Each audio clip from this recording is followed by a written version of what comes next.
Hello everyone, this is a different sort of video. It's going to be probably a lot longer than my normal videos, and it's going to be formatted a bit differently. As you can see, the angle is different and whatnot. Anyways, we'll get straight into it. I'm basically doing a tier list of all the albums that I have reviewed up to this point, mostly except like the recent batch of 5. So it's about like 63 or something albums. But anyways, let's get straight into it.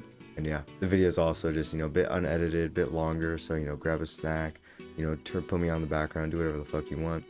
And let's get straight into it. Also, I am running on 4 hours of sleep and I am really fucking tired. So that might affect me. I'm going to be up here, you feel me? Hot top right. Isn't this crazy? I'm like a React channel. All right, now we're going to go in order of me reviewing them from the best of my memory.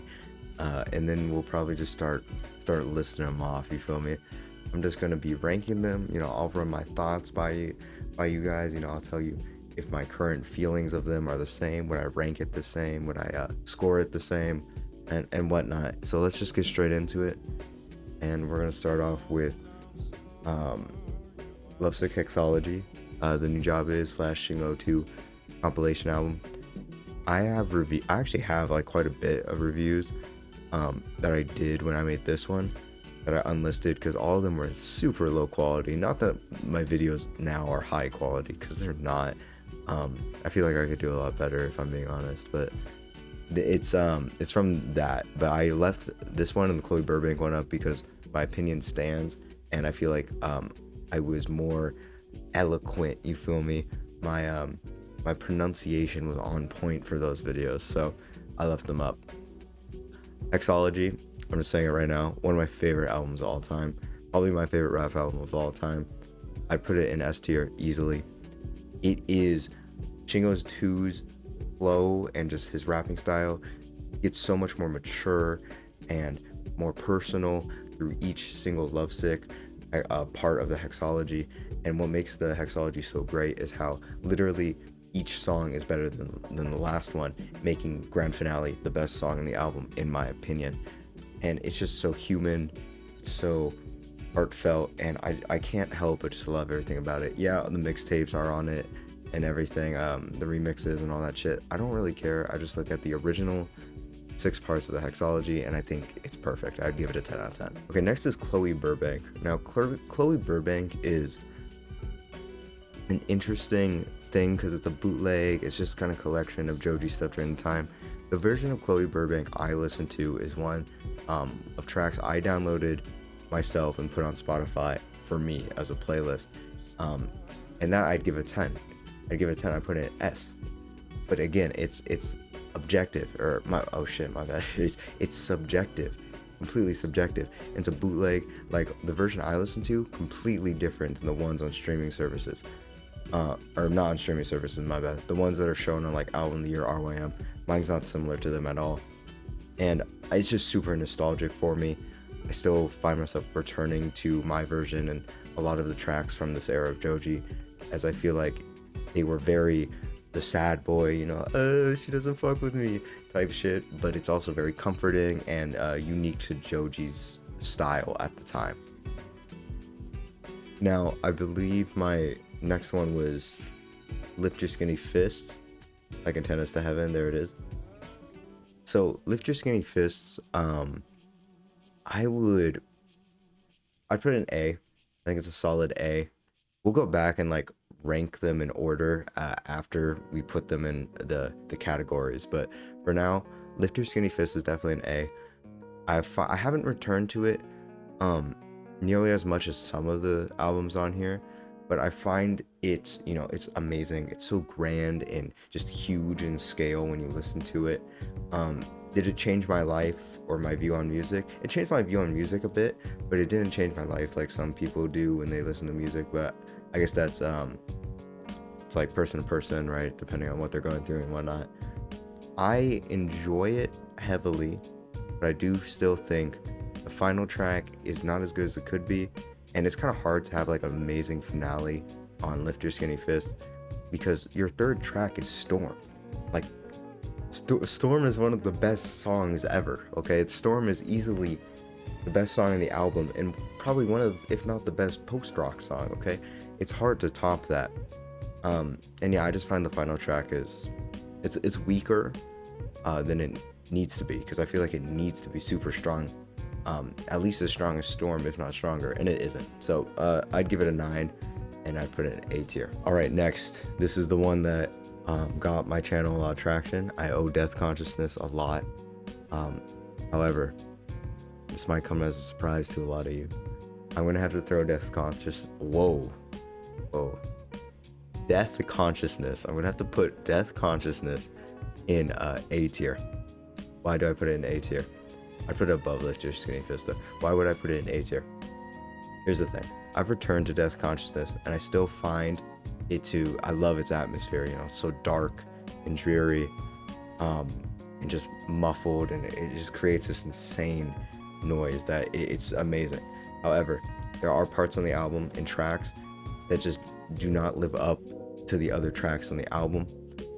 I think the highs are stupidly high, and I think it's usually high for majority of the album, but there are lows, but the lows maintain the atmosphere that makes the album so good, so they're not that bad. But its rating, I'm not sure where I'd put it. You know, ratings whatever, maybe a 9, maybe a 10, I can't say. I'd put it in A tier though on the tier list. I would not put it in S. This is subjective, by the way. I shouldn't need to say that, but it's subjective. This is my opinion, okay? You know, maybe I'll link the tier list below, and you can do it or some shit, and then join my Discord, and then upload a picture of the tier list. There we go. We're on our promotion shit. You feel me?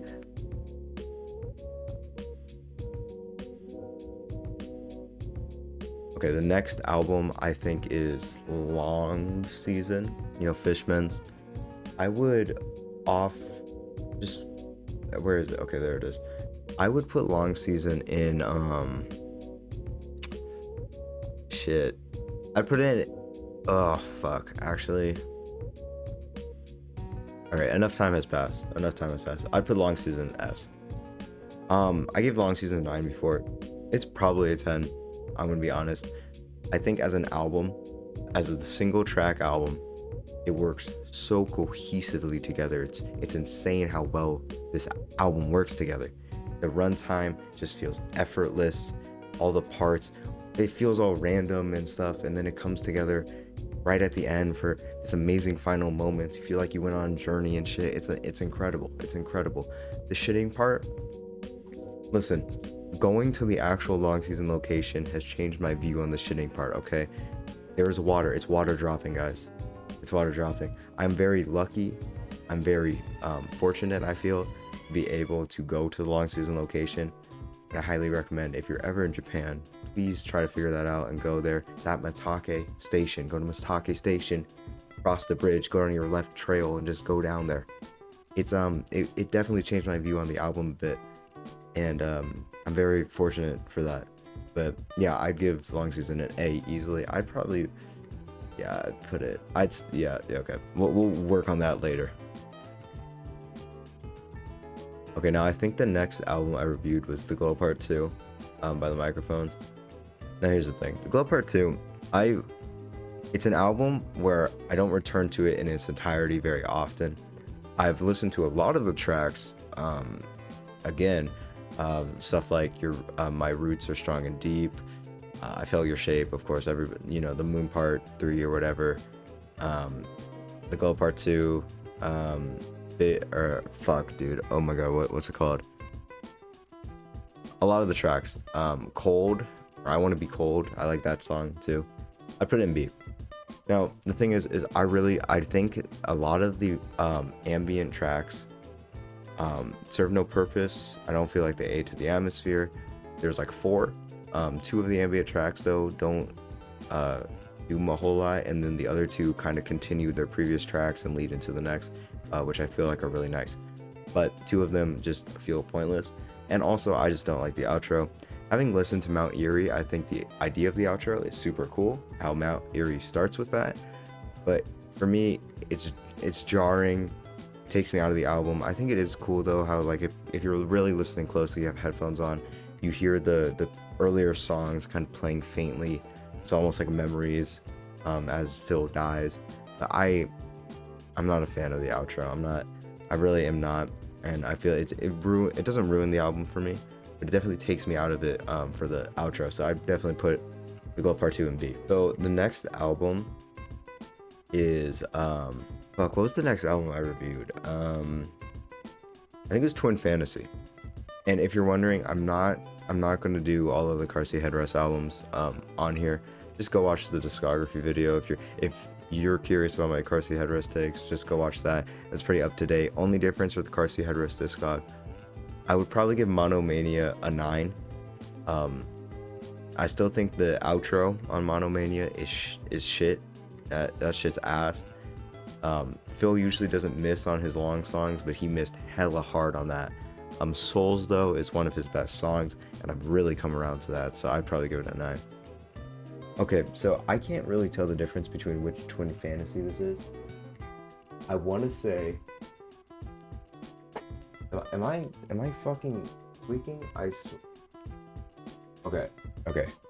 I swear to God, I want to say the one on the right is the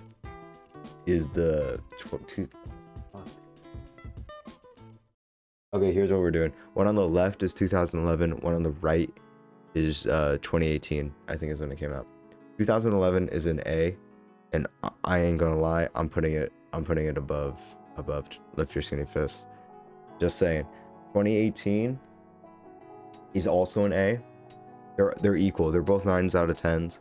Okay, I just prefer the charm. I prefer the sound of the original more. I think Will is just way more passionate, or I shouldn't say that. I like Will's vocals more in the original. I like how lo-fi it is. Will has parts where he feels kind of amateurish, but it comes off as really charmful and just more of a nice touch instead of it being like a drawback. So I do like 2011 more, and I put both in A. Now the next album I reviewed, I'm pretty sure is damn, I'm gonna be real, I forgot the order. Okay, we're just gonna go from here. Okay, Vision Creation Newsom. Vision Creation New Sun. I gotta pronounce it right. I'd probably put in I ain't gonna lie. I'll probably put in C. High C. Now here's the thing. I feel like a lot of these like very long instrumental, especially it tends to be Japanese artists, they're not great at ending albums in my opinion. I feel like their outros are really weak. Vision Creation Newsom's a trip and a half. Okay, that shit's insane. So many different things are happening at all times. This shit sounds like I'm being booted to orbit in the fucking universe. It's insane. I do really like the album, but I think the outro is so weak. And here's the thing, like I'm gonna be real, I constantly bitch about like outros and intros, but I in my opinion, I feel like an intro and an outro are some of the they need to be solid. It needs to be like some of the those are the most important tracks on an album, and I feel like they need to be solid. Now obviously that differs for albums a bit, but in general I feel like that holds. And especially for a grand album like Vision Creation New Sun, I think the outro is pretty weak. And the rest of it, I'm just gonna be honest, it's just I'm not that crazy about it. I liked it, I enjoyed my listen. I thought it was cool, but it's not something I'd be like, damn, that was amazing, I want to return to that all the time. I wasn't blown away by it. I thought it was cool, so that's why it's in C. Burial, Untrue. Okay, Burial, Untrue, fantastic album. Oh my gosh, this is more recent. I'd probably put it there. Untrue is insane. Again, I described it in the review as it's like being inside like an evil H&M, right? Or like you're stuck in an H&M after hours and they're playing like this crazy ass music. It's so dark, but it's also like so catchy. I want to like nod my head to every single beat. It feels so emotional despite also being like weirdly robotic and cold, and everything feels distant, and it's an insane album. I love every single track on it almost, except the outro. I feel like I feel like Rave Death or whatever the outro is called is particularly weak and feels like almost like a very watered down version of the other songs in the album. But 9 out of 10, a fantastic album. I love Untrue. All right, Kid A. Kid A is when I reviewed Kid A, whenever I review Radiohead, all the Radiohead fans come out of hiding. Y'all just come out of your hidey holes, and I'm not gonna hate, because I wouldn't call myself a fan of Radiohead, because I've only really listened to like the popular albums, OK Computer, Kid A, In Rainbows, The Bins. I own Amnesiac. Give me one sec. I own a copy of Amnesiac. I have, because I went to a CD store, a record store, and they had, it was low-key really embarrassing, because it was this super small record store ran by this old dude. It was super nice, and I went up to the counter after looking around, and I was like, do you have any Radiohead? Because this when I was really into Radiohead, and he was like, oh, we got this. But this is the Amnesiac CD version of it, and it's this book. It's this book that has the little crying guy on the front. When you open it, CDs in here like this, and then it's just it's art by the guy who did the Kid A and the OK Computer art, and it's really cool. It's cool art. It's a cool book. Anyways, Kid A, okay, Kid A, it's a 9 out of 10. It's not Radiohead's best. RYM, it's good. It's good. I still don't like Tree Fingers. I get where people are coming from with Tree Fingers. My friend who recently got more into Radiohead is he loves Tree Fingers, but I'm gonna be honest, it doesn't do it for me. So yeah, I'm I'd probably put it there. Okay, I Promise by Shoo Shoo. Damn, bro. Like, yo, the A category is gonna be so full. But okay, hold up. We gotta do some stuff. I'm putting Kid A here. Okay, don't hate me. Shoo Shoo, A Promise is, it's so weird. Like, it's creepy and it's emotional and it's kind of frightening sometimes, but I love it at the same time. So many of the tracks are amazing on it, and its ending is just insane. It's insane, but it makes perfect sense. It's really hard to put into words.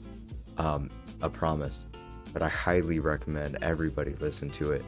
It kind of blows my mind, a lot of the tracks on it, how it's made out, the album is made out of ideas that I feel like wouldn't work together, but they do perfectly.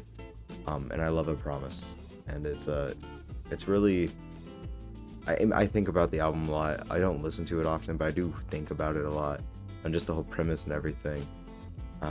And yeah, so I put it in A tier easily. All right, The Money Store. The Money Store, low key, I'm not gonna lie. Okay, I'll keep it 100. Listen, this is not the best Death Grips project. If you think this is the best Death Grips project, I respect your opinion, and you should keep having that opinion. But at the same time, no, fuck no. This is not the best Death Grips project. Okay, I'm gonna be honest. I feel like the reason people like this album so much is because when it came out, this shit was incredible. But time has passed, okay? And even when it came out, listen, I'm telling you now, Ex-Military is better, Skinny Death is better, Bottomless Pit is better, Steroids, Crouching Tiger, Hidden Dragon is better. Like, all those are better than The Money Store, okay?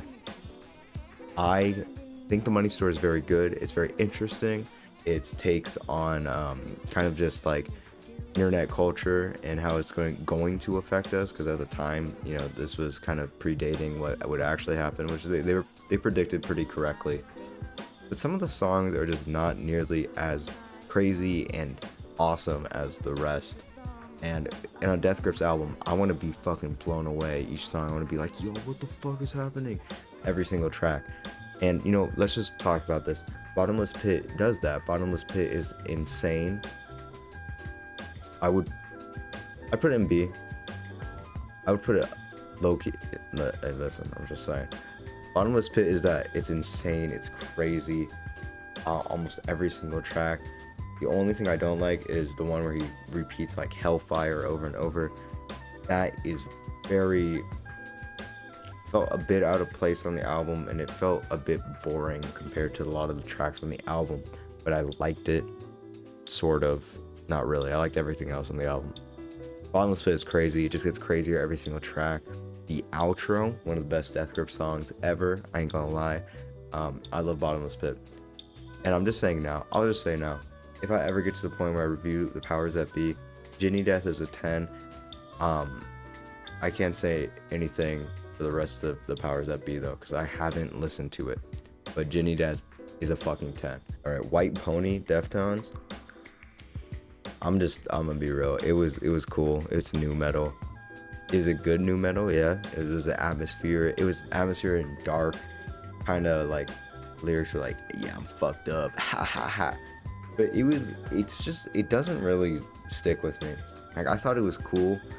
But that's about it. And I feel like a few of the tracks, like Korea and I think it was Teenagers, I think the other one was called. Bro, they're just boring ass nu-metal songs, I ain't gonna lie. But the rest of it, pretty good, pretty solid. It just really felt like cool nu-metal, but it didn't really stick with me. I'm just trying to be as honest as possible, so I would put it in C. Especially compared to a lot of the albums I have reviewed. I feel like it's very whatever. Atrocity Exhibition. Okay. Atrocity Exhibition is, I'd put it in B, and I'd probably put it there. Atrocity Exhibition is very good, and I think Danny Brown kind of shows his downward spiral in a very engaging way. But dude, the track listing sucks ass. Like, in what fucking world should the Get High song ever be the second to last song, or like near the end of the album? When was this decision made? Genuinely, it ruins part of the album for me, because literally the whole point of the album is Danny's downward spiral into drug abuse and his reliance on it, and how he wants to be free from it. And that's why, like, Hell For It is such an amazing outro, because it ends on Danny reflecting and really realizing, like, I'm fucked, but I'm gonna still do this. I'm gonna still get through this drug addiction, no matter what, no matter any means necessary. And from the tracks before that, we just kept ramping up with weirder and crazier beats, and Danny getting more and more manic and if the track listing was fucking good, we would have reached that point and Danny would have finally been like, I'm gonna fucking try my best and really fight this. Instead, we're building up this craziness, and then just Hell For It comes on. Or my bad, not Hell For It. Then just the Get High song comes on. Get High should have either, 1, not been on the album, 2, been earlier on in the album. It's not a bad song by any means. It just has really, in my opinion, no place on the track list. So that's why it's in B. Alright, next, In the Aeroplane Over the Sea, Neutral Milk Hotel. You know, classic, what can I say?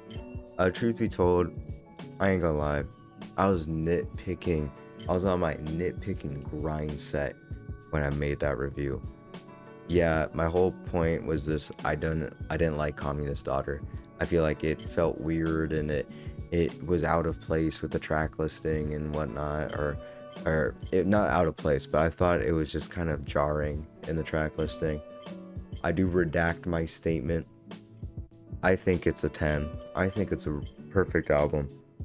Communist Daughter, I do find a bit weird, but a lot of the lyrics are weird and weirdly abstract, and Communist Daughter still fits the mood. It has Jeff Magnum's weird ass vocals and instrumentals in the background. It was just, it fits and it works, and it's still a decent track, a pretty good track, and I think it does aid the album, and if not anything, it doesn't take away from the album because it's like a minute long. It's not that long.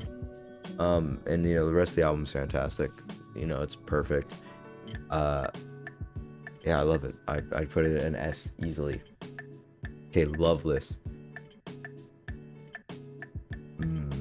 Loveless. I would put Loveless.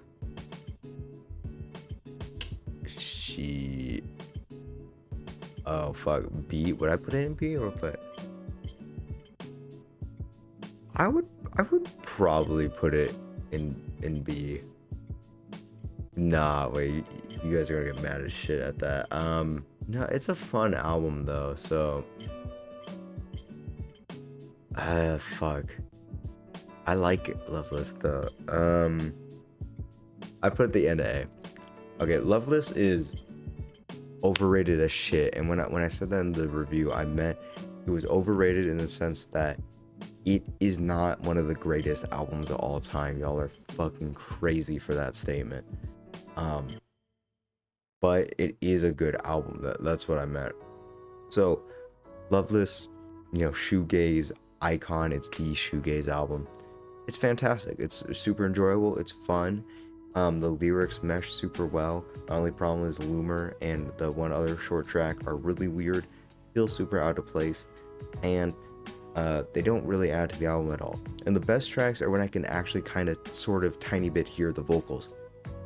And this listening to Loveless and listening to the most recent album I reviewed, I can't lie. Let's do this right now. Slovaki. It's better than Loveless. Okay, it's better than Loveless. I'd probably put it here. Look at, yeah, okay, no, that works. Slovaki is so good. It's dream pop. They mixed in it's dream pop, and they sprinkled in some shoegaze, and they got these amazing vocals, male vocals and female vocals. And I read something about how they were dating and they broke up when they made this album, and that's why it sounds like, or that's why a lot of these lyrics are about relationships. But it's so dreamy, ethereal. The instrumentals are just insane. The vocals pair with it super well. It's just a trip from start to finish. I do still think Sing is kind of whatever, but the rest of the album is fantastic. And now the thing is that it's just this actually leads in. Let's go lead into Bloom by Beach House. And bro, I'm just on a roll with these. Let's fucking go. So Bloom by Beach House, I'm not putting it in sleep. Bloom by Beach House is obviously inspired by Slovaki. They seem pretty influential based on when the album came out, which I know Cocteau Twins are more influential for dream pop, I'm pretty sure, because they came out like the 1980s. But Slovaki is like the pinnacle. That's like as good as dream pop I think can get from what I've heard. It's just so every element's perfected. The lyrics are they're interesting, but they blend super well with the vocals, because it's a mix of dream pop and shoegaze, so it's not purely dream pop. But it's, when I think of just like, they took the basic on Slovaki, they took the basics of dream pop and upped it to the max. But that's why I think Slovaki is definitely A. But that leads me to Bloom. Bloom, I ain't gonna lie, I'd put Bloom in D. Why? Bloom is just, it's boring as shit. I'm not gonna lie. It's good. Don't get me wrong. Nothing in Bloom is bad. Start to finish, it's a very dreamy, cool dream pop album. But genuinely, there are like no highlights for me. Nothing stands out. All the tracks blend into each other, and not in like a cool way. It's literally just because they all sound very, very similar. It's just it's a cool dream pop album. That's it. Cool dream pop album. And I don't really feel any particular way about it, because, and then there's the whole thing on Irene with the silence. I know it's because it's, again, I don't know if it's because it's the bonus track or something, but they left the silence on in the version on Spotify and on streaming services, so I'm gonna include it in the album review. Yeah, I think it's kind of whatever. I think it's a very whatever album. If you like dream pop, you'll like it, but I really don't think there are any highlights on the album. So since we're on this whole dream pop thing, let's talk about Heaven or Las Vegas. I'd probably put it in top of C. Heaven or Las Vegas is like, it's very good, but I feel like its sound and its vocals get tiring by the end, because it's just kind of more and more of the same. And don't get me wrong, like if you like that shit, you're gonna love this album. But for me, I feel like with each track, it felt like it got a bit weaker, just because like the sound was like super nice when I was like first few tracks. Then by the end, it's like I felt like a lot of the tracks sounded very similar.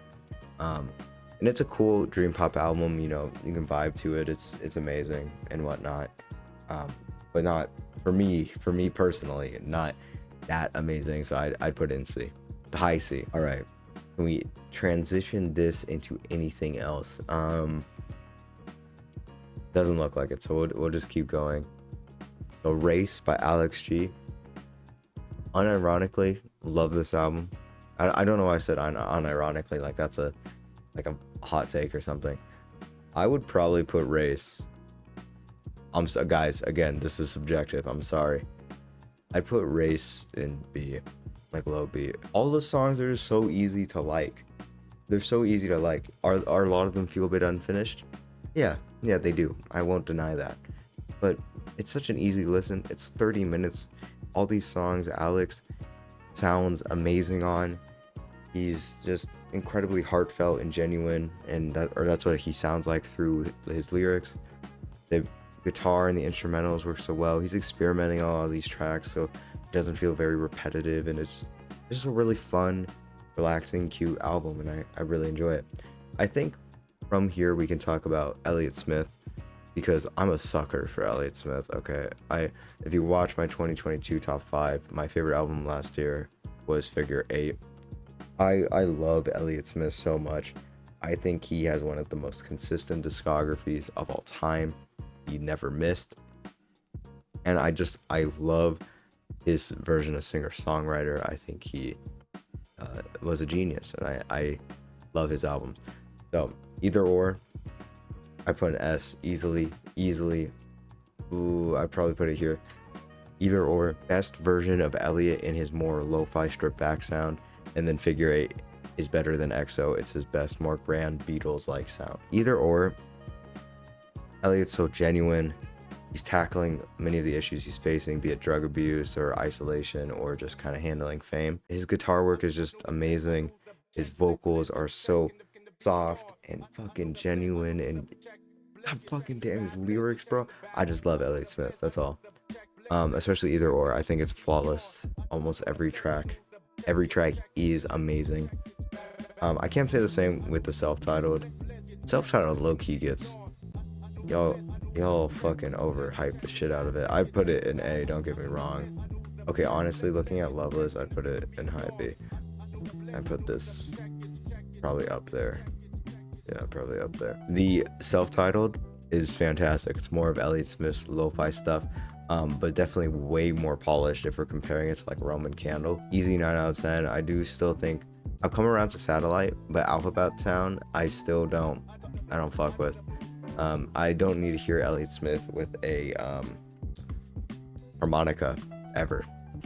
That's just me though. That's just me. You know, if you like it, you like it. Okay, Giles Corey. Or my bad. Sorry. Giles Corey. Okay, I saw the comments. Yes, I pronounced that shit wrong. My apologies. Giles Corey. I'm making sure I'm pronouncing it right. Fuck. I'd probably put it low A. Yeah, low A. Yeah, no, that works. I think it's atmosphere, you feel me? No, but it feels super dark, but in a different way than Deathconsciousness. It feels, if Deathconsciousness was like you're spiraling into depression, Giles Corey, you're Dan Barrett's therapist, and you're watching this man lose his sanity. I still think the whole thing with the German transmission ghost, I still think the whole thing with like the German transmission and ghost is like, it's cool. I like the idea on paper. I see what he was going for. It doesn't really, I feel like it doesn't really add a whole lot to the album. And I feel like some of these songs definitely are not nearly as good as others. You know, Grave Filled with Books and Spectral Ride and stuff are like insane. Those are fucking insane. But others just are not nearly as insane. But it's very like high quality across the board.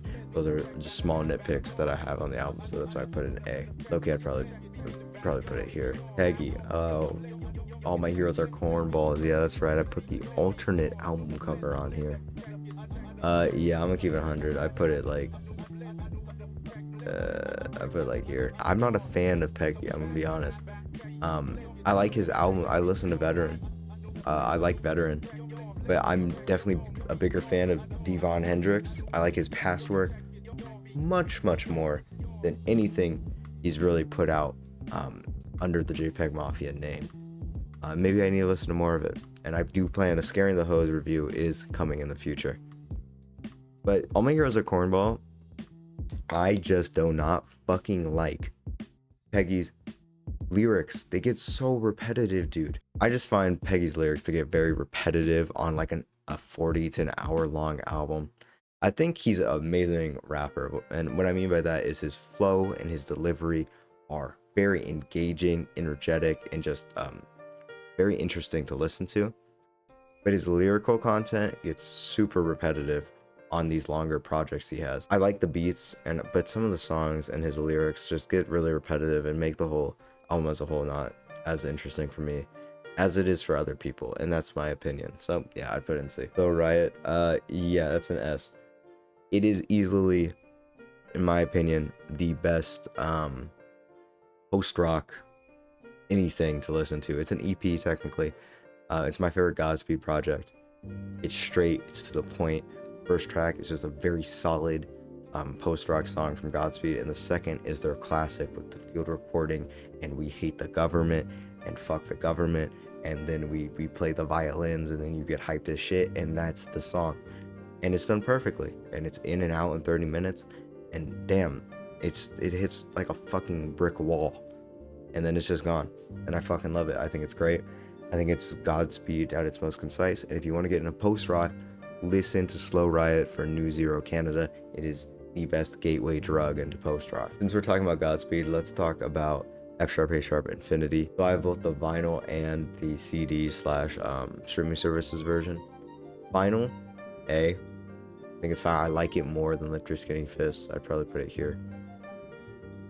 It's, again, like Slow Riot for New Zero Canada. It's very straight to the point, and it's so bleak and fucking, I shouldn't say, I want to say depraved, but I say like hopeless.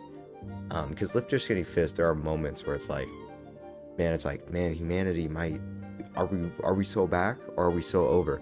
But I gotta change this. Here, I'll move down here. But yeah, so it's short, it's to the point. I like the vinyl version more than the streaming services or CD version. I'd put it in B. Probably here. Actually, nah, wait. No, okay, yeah. I think Providence is a really cool song, but it's really fucking long, and I don't think it deserves its runtime.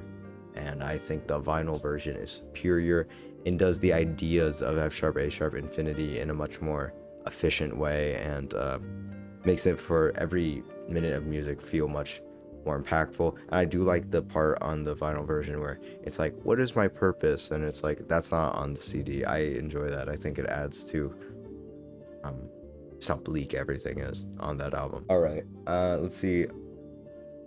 I think we can talk about Swans. Oh wait, here we go. Yanqui UXO. I think a comment said you pronounce it Yankee, so I'm gonna call it that. It is not bad, but kind of forgettable. This is kind of when Godspeed is starting to be like, yo, let's just make post-rock music type shit. But it's just kind of forgettable in my opinion. The songs are good. you like crescendos, if you like post-rock in the Godspeed style, what's there not to like? No field recordings though, which is like their staple, so that's kind of sucks ass. Yeah, I'd put it there. It's kind of whatever. It really does not stand compared to the rest of their projects, especially their first 3. So let's talk about Swans, because I feel like sort of similar. Soundtracks for the Blind I want to talk about first. Soundtracks for the Blind is definitely A, and I'd probably put it here. Soundtracks for the Blind, I have not listened to this shit since I reviewed it. Why? Because it is long as shit. But also, I don't feel like I need to. It actually, like, when people are like, it's an experience, not an album. Like, not to be like, actually, but it really does feel like that. Soundtracks for the Blind is insane. It's fucking mind-blowing, dude. There's so many different ideas and sounds going on over the course of 2.5 hours, and it's all has this constant tone of being creepy and fucking I guess manipulative, or it's just fucking weird. It kind of freaks you out when you listen to it, and then sprinkled in are these moments of just pure awe, like the best post-rock songs you ever heard. Helpless Child, and the sound, come on, the sound is like actually the best post-rock song. I know I said the Storm, but the sound is better. The sound is insane, and easily my favorite song on the album. The only issue I have with it, again, is I think R.I.P, kind of whatever. I'm not a big fan of Drone, or I shouldn't say that. I haven't listened to a lot of Drone, but I didn't really like R.I.P because I feel like a lot of the tracks, even though there's a ton and the runtime is super long on soundtracks, all the tracks bring something new to the table that are super interesting and different. YRP just feels not nearly as interesting as what a lot of the tracks are doing, so that's why I don't like it on the album. To Be Kind, I honestly don't really like To Be Kind. I think I give it a 7 or something, or an 8. I would probably give it like a 6 or something now. I ain't gonna lie. I'm sorry, okay? This is subjective, but I did not enjoy it. I find the album incredibly repetitive, and especially on the longer songs on this album. I get the Swans whole thing is building tension and you really have to be in it, but Swans was able to make these super long albums. Soundtracks is super long, but one of the reasons that makes soundtracks so good is that it's super varied. It's insane how varied it is. It constantly changes things up. It keeps you on your toes because you really never know what the sound of the next song on the album is going to be. But when you listen to Be Kind, I can fucking bet that the next song is going to be another grand post-rock song where they build tension for fucking 15 minutes, and then Michael Gira screams some shit like, I'm about to come, and then he does, and then that's the fucking track. It's not horrible, and I think it's somewhat interesting, but goddamn do I think it's kind of boring and pretty repetitive. And I've tried to listen to it again, and I found myself not enjoying it whatsoever. So I'm gonna put it in D. I feel like Swans they did better before To Be Kind. If soundtracks is the pinnacle of what we're aiming for Swans, To Be Kind is not fucking touching it.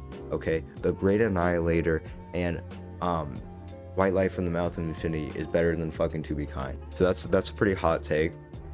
So I think I'm gonna put my other hot take next to it. Let's talk about After the Night by Parannoul. Okay, so here's the thing. After the Night, I listened to the day it came out. Okay, I downloaded that shit from Bandcamp, put it on Spotify for myself. It is a good live album. It's a fantastic live album. Parannoul's lyrics, I feel like his vocals got a lot better on especially the To See the Next Part of the Dream tracks. I think his vocals are a lot more emotional and raw compared to the actual album. But at the end of the day, the comparison, the absolute dick sucking in comparison to fucking 98, 12, 28, Farewell to Man, Fishmans, I don't get it.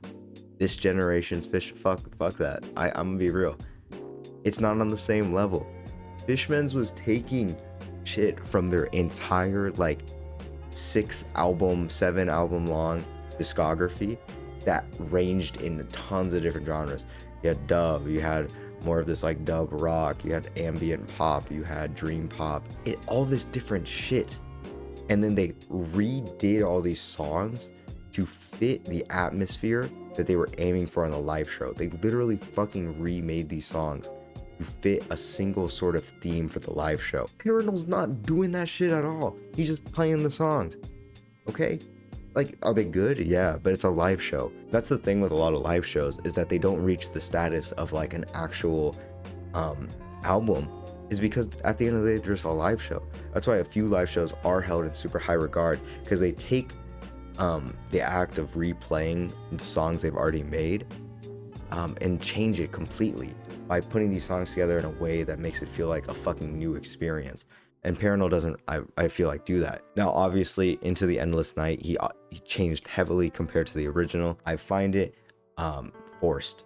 I feel like Parannoul is just throwing shit at the wall, and he's like, okay, how do we make this 40 minutes? Into the Endless Night feels like two different songs. There's the original part, the beginning of Into the Endless Night live. He plays kind of the original version of the song. Then there's the original version with trumpets, and then there's like 7 minutes of amplifier noises. And then we hard cut into the piano and building back up into the original sound. Now here's the thing. People like to compare this to Long Season. Obviously, he was kind of going for that. It's 40 minutes. And we know he was heavily inspired by Farewell to Man. It's not the same. The live version of Long Season is so good because there's so many different elements coming throughout the whole track that are then brought back together and put together for an amazing final 6 minutes of the song. Because we're hearing all these different sounds that we heard throughout the song that we're building and how they're all coming together, and it's amazing. It's fucking awesome. We don't get the trumpet part. We don't get any amplifier stuff. The Into the Endless Night just has different segments that are completely separate from each other, and then they're just put together on one song, and it feels forced. It feels forced, like he was trying to make his own Long Season. Okay, so I know everything I said sounds super harsh. I do think Into the Endless Night is still a good and enjoyable and interesting song. I don't think it really gets boring at any moments. I do think the amplifier part sucks ass, and I think it's sounds like two different songs because it doesn't flow very well between the amplifier part and the next part, which kind of defeats the purpose of a fucking 40-minute song. And then the rest of the show is just a good live show from Parannoul with his original songs with slightly better vocals, and that's about it. It's overhyped to all hell, but it's still pretty good. I would put it I'd put it here in C. I put it in C. Now let's fucking do this. Pink Season, or put it in D. It's a funny album. That's about it. It's funny. Real talk. It's just nostalgic for me. That's why I reviewed it, and it was April Fool's, so I thought it'd be funny. Glass Beach, First Glass Beach. Hell nah. I ain't gonna lie. I ain't gonna lie. I should say, this doesn't mean it's like a 0 out of 10. Okay, D does not mean a 0 out of 10. It just means in comparison to this stuff. Most of the stuff down here I'd probably give like a 5 or a 6. And then the stuff up here I'd give like a 9, 10, right?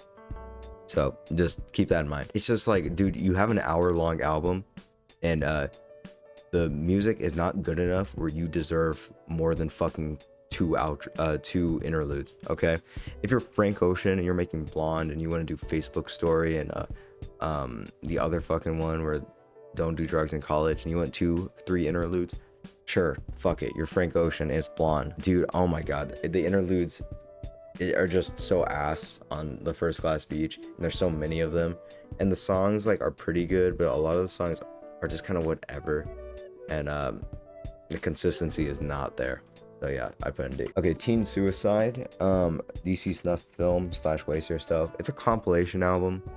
That's the thing. It's 2 EPs that are put together. That being said, though, they kind of cooked on this shit. I ain't gonna lie. I know, again, subjective. I ain't gonna lie. They went crazy on this. Extremely lo-fi, but I'm a kind of sucker for the lo-fi kind of singer-songwriter-ish / noisy stuff.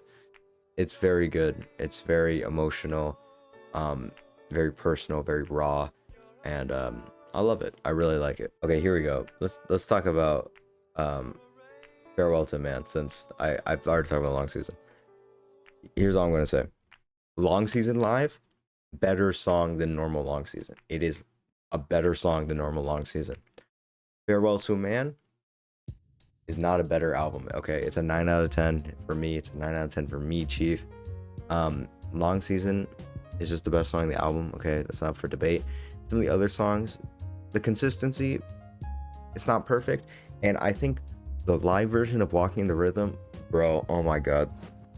No, the live version of Walking the Rhythm actually fucks up the original so bad. Like, I'm not gonna lie.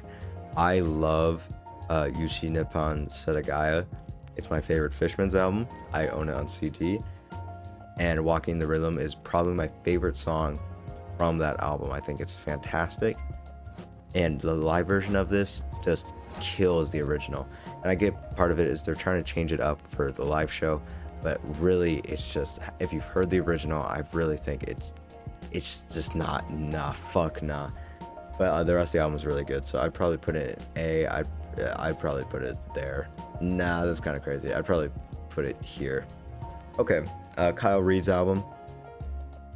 Enough said. I don't really have anything to say about that. Hey Kyle, I know you're not watching this, but keep doing your shit, man. Hey, you commented on that video too. That was really cool. Really cool to comment it, even though I gave it a 5 out of 10. But that was very cool of you. After the Magic Parannoul, I ain't gonna lie, when I reviewed this, it was very much, there was a part of me that was recency bias. It has grown off of me. To see the next part of the dream is fucking better. Okay, I genuinely, I don't think that's up for debate. Just some of the tracks feel much more generic than others, and it's just, it's kind of a whatever sound from Parannoul. I'd probably put it here. I'm gonna just pick out random. Black Dice, Beaches and Canyons. Okay, this is a recent one, more obscure pick. Okay, recommendation. It's a very interesting kind of noise, avant-garde album, and it's I mean, it's cool. It's cool. You feel me? I'd probably put it here. It's not a sound that like I particularly love. And I didn't like there were parts of it that were cool, but as a whole experience, I was left being more like, why did they want to do that? More than I was like, damn, that was fucking crazy. So yeah, I'd put it there. Here we go. Let's talk about Mount Eerie. Okay, we talked about the Glow Part 2. I think Mount Eerie is way more interesting than the Glow Part 2. I'd put it low A. Mount Eerie it's like 40-50 minutes, and it does so much shit in that amount of runtime. It's kind of insane. It's incredible all the different shit Phil does from start to finish on this album.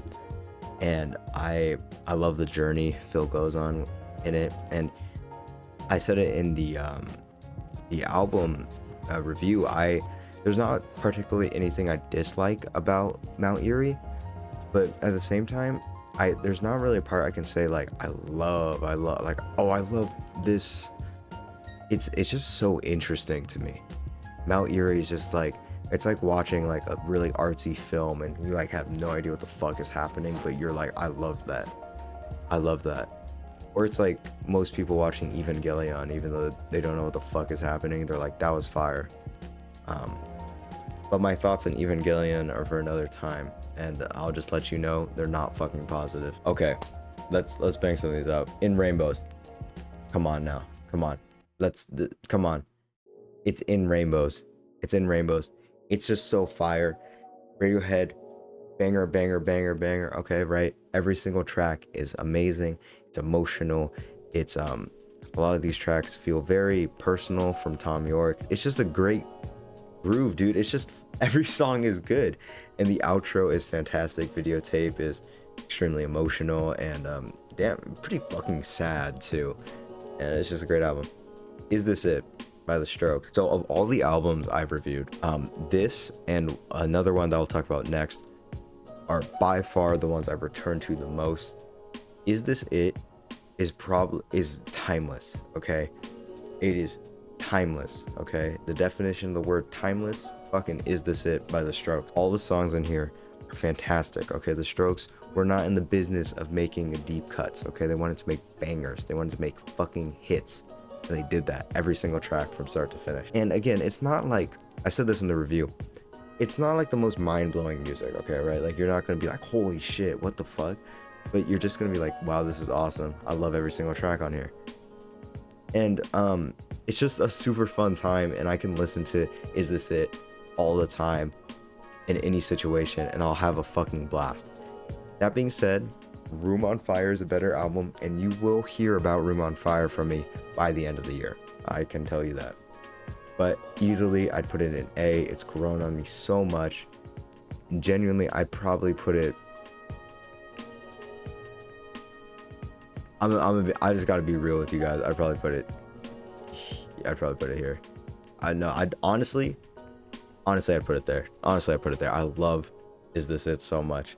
And it's really grown on me. MCR, I feel like it's grown off of me if we're talking about that. MCR has grown off of me. There was a phase where I really liked the Black Parade. It's a very weak outro, okay? It's a very weak outro. Some of the songs hit. I feel like the second half is not nearly as strong as the other. I'd probably put it here. Karma. I re-listened to Karma today. This shit is amazing. Oh my god, dude. I still think Colors is a bit weird, and I wish it wasn't on the album. I wish it was just The Creator Has a Master Plan. The Creator Has a Master Plan is a 10.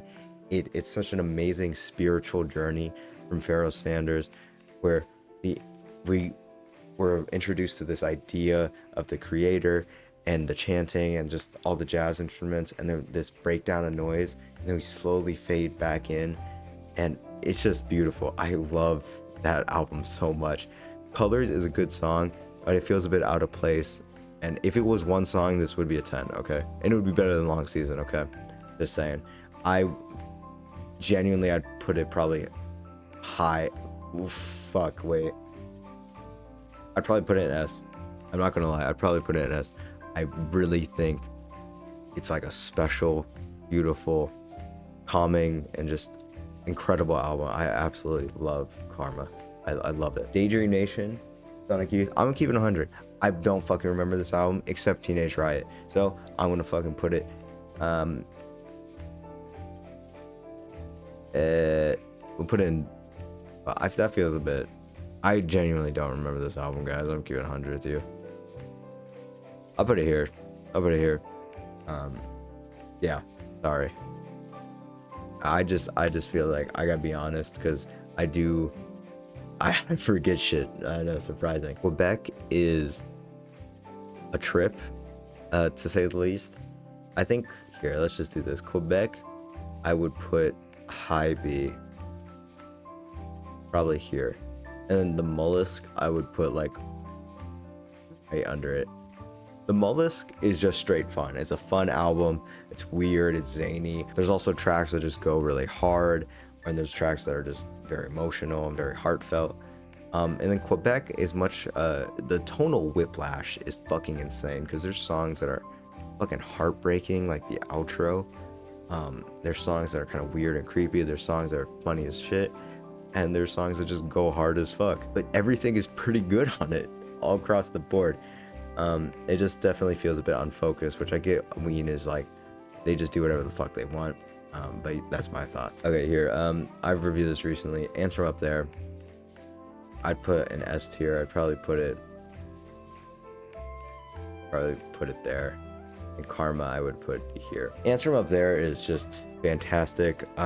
Definitely for me personally, the key highlight of the whole album is Isaac's vocals are just heartbreaking, dude. The lyrics, the way he presents them is insane, and the instrumentals are always crazy enough to match what he's doing, and it's just an amazing album from start to finish with no misses, and I fucking love it. And Basketball Shoes is one of my favorite songs I've heard this year, and it ends the album beautifully. Yeah, let's talk about Slint, because the Black Country New Road was inspired by them or some shit, right? So Slint, Spiderland, I gave it a 10 originally. I'd probably give it a 9 now.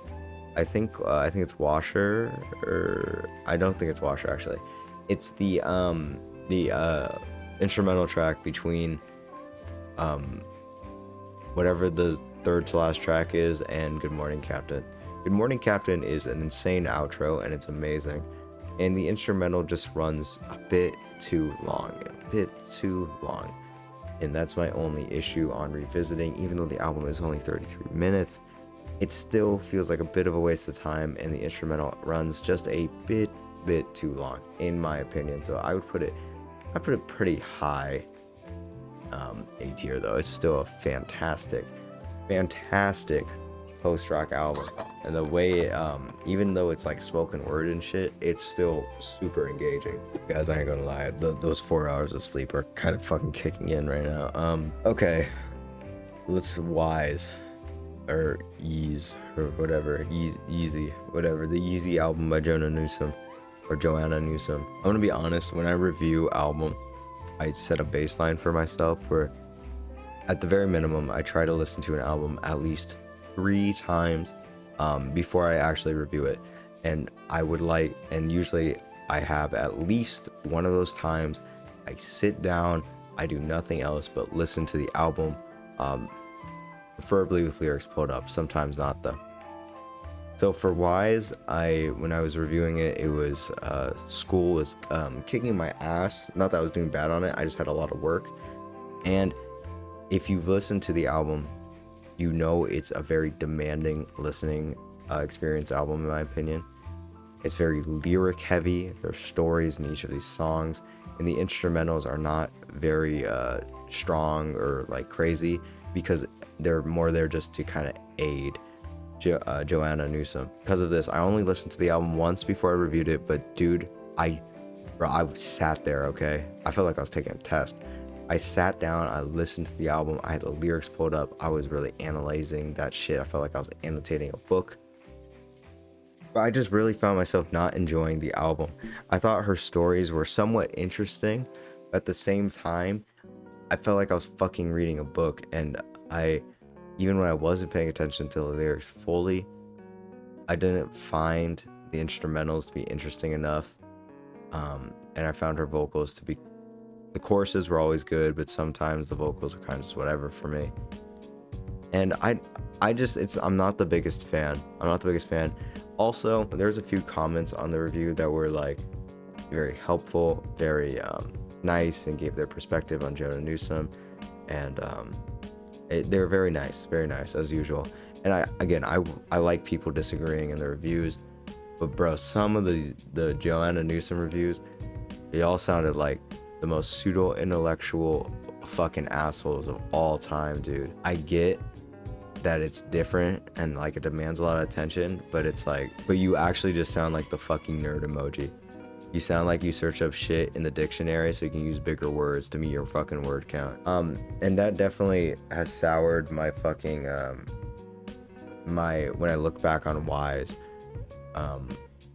those comments have soured it a bit. But I do need to give it a proper re-listen, and really break it down more than I already did, even though I felt like I did quite a bit.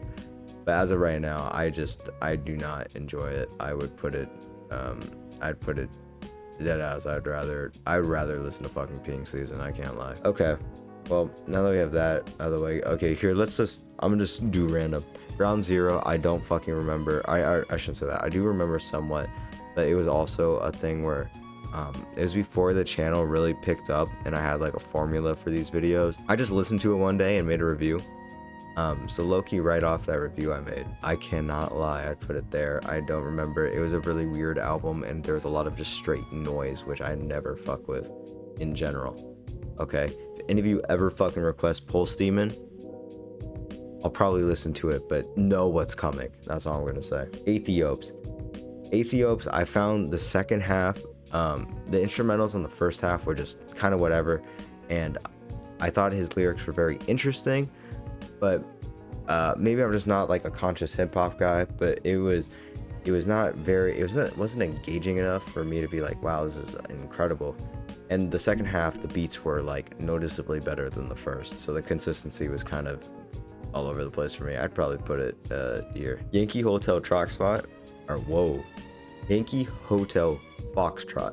Oh, that's like the outro. I enjoy it quite a bit. I've actually re-listened to it a few times because, you know, November, winter came, you know, I have to be in the mood for it. I quite enjoy it. Originally, I gave it like an 8 because I did kind of enjoy it then, but I've grown a greater appreciation for it now. I'd probably put it this high. I enjoyed it quite a bit. I really like the vocals, and I like the instrumentals on it. They're nothing crazy, but they have just the right amount of fucking distortion and weirdness to it, while also being a very simple, that just make it incredibly enjoyable. I do think the outro is kind of a bit weak and kind of whatever with just the radio signals, and it's whatever. But the rest of it, I love that album. American Football, self-titled. Yeah, okay, I put it above. Okay, I put it there. Okay, American Football.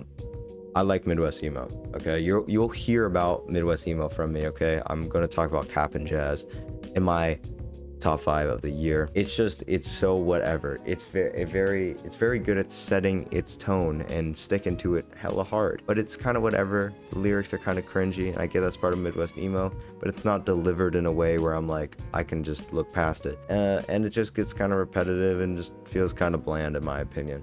But it's not bad. It's a good vibe every now and then. Same can be said with Stratosphere, but it's more interesting. I put Stratosphere here. Actually, I'd put it like here.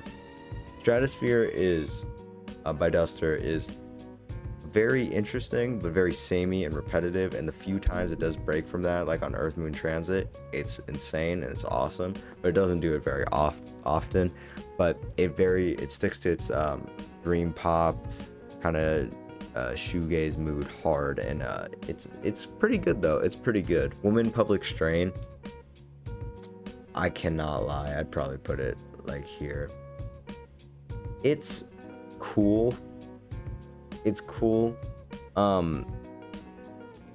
It's more. I'm gonna be honest. I just don't fucking like remember. It's not memorable like at all, except like the final track. The rest of it's kind of whatever. I just put it in D. I can't lie, I'm just being honest. I'm also like really tired, guys, so I'm sorry about this. Remain in Light, Talking Heads. Pretty good. I put it high B. I put it right here. No, that's a lie. I'd put it here. The second half is just weak, okay? Like I'm not gonna act like it isn't. The first 4 songs, perfect, 10 out of 10. Second 4 songs, well, it's a really weird way to say second half. The second half, they're just not nearly as good as the first 4, like at all. Okay, that's like the comparison's not even like there. Okay, I'm fucking tired of shit. All right, next one, Red House Painters. Down Colorful Hill. Very cool.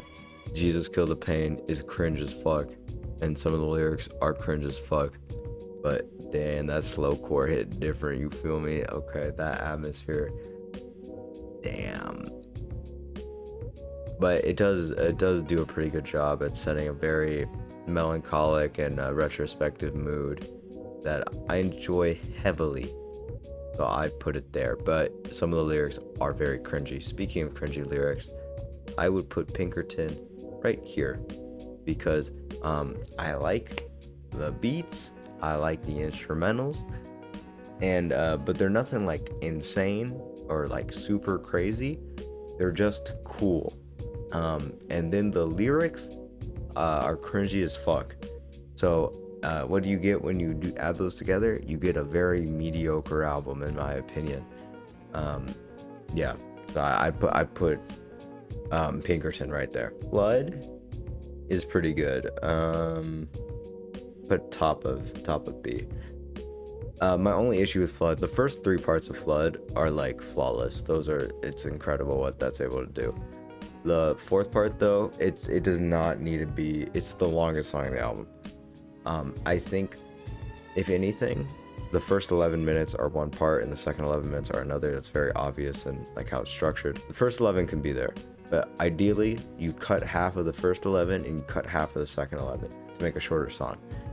The second 11 is just like literally like a few ocean noises and like wind noises, and it's such a like a nothing thing, and it just ends the album very weekly, and I guess it's supposed to be like a wave, so it's a calm, but it doesn't do it for me, and it takes me out of the album. Illinois is good.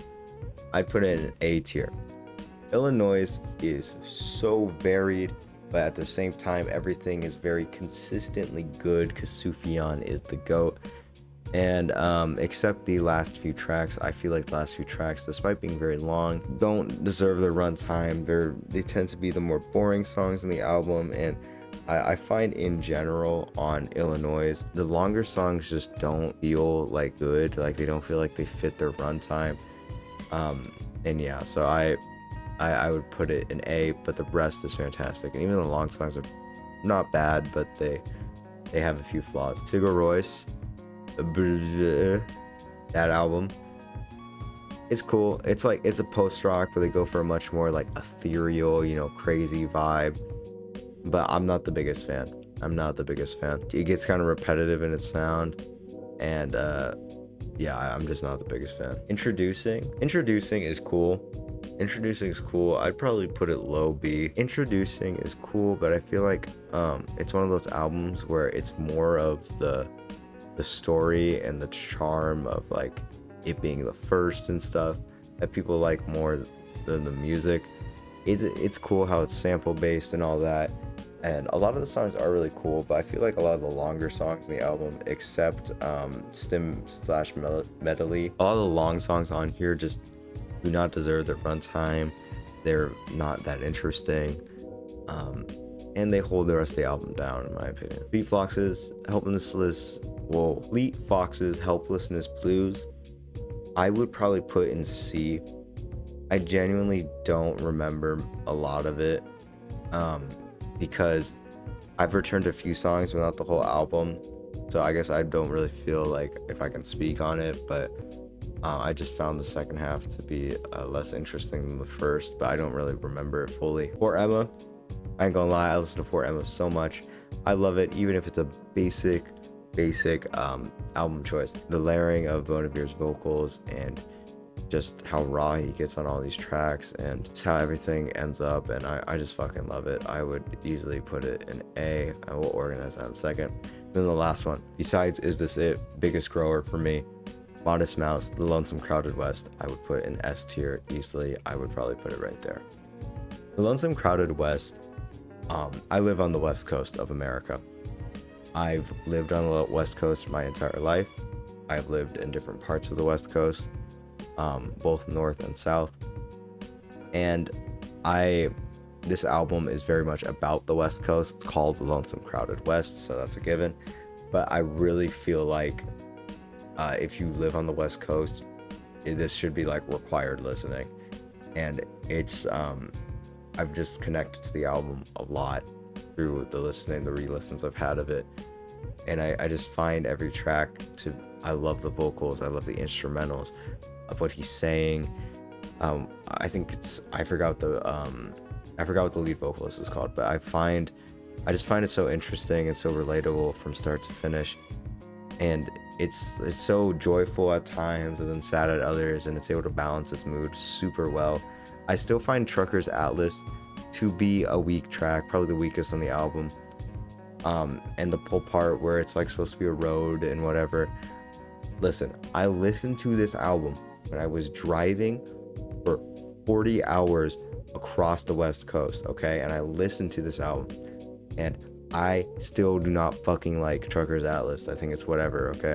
I've driven long road trips before. I was the one driving too, okay? So, like, it's just whatever.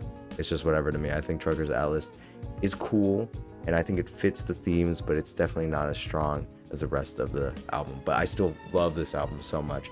I feel like it's an album I found via this channel, and I'm very glad I did, because I feel like I've gotten a lot personally out of it. That's everything. That's the tier list, you feel me? Let me go like that.